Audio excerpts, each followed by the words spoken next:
Hi friends అందరికీ.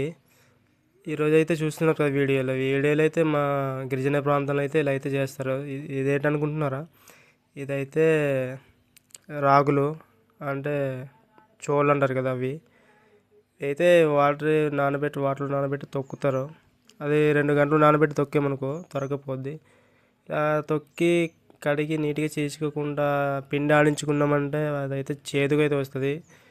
ఎందుకంటే ఇందులో పొల్లు అనేది అయితే ఉంటుంది. పొల్లు అంటే తెలిసి ఉంటుంది, పైన పొరలో ఉంటుంది. అది ఉండడం వల్ల చేదు వస్తుంది. మనం అంబాలి కాచుకున్నా సరే, ఏదో తోప అంటారు కదా, అది చేసుకున్నా సరే, రాగి ముద్ద చేసుకున్నా సరే చేదుకు వస్తుంది అన్నమాట. అందుకని మా గిరిజన ప్రాంతాల్లో అయితే మొదటిగా ఇలా అయితే కడుగుతారు. కడిగిన తర్వాత ఇప్పుడు వీటిని ఆరబెట్టిన తర్వాత అయితే పిండి అయితే ఆడిస్తాం కదా. ఆడించిన తర్వాత మనకి నచ్చినట్టుగా ఏదైనా వండుకోవచ్చు. అది ఏంటనేది మన ఇష్టాన్ని బట్టి ఉంటుంది కదా. ఫస్ట్ అయితే ఇలా చేయాలి మొదటిగా. మీ సైడ్ ఎలా చేస్తారో నాకైతే తెలియదు. మా గిరిజన ప్రాంతంలో అయితే ఇలాగే ఉంటుంది. వీడియో నచ్చితే ఒక లైక్ అయితే కొట్టండి.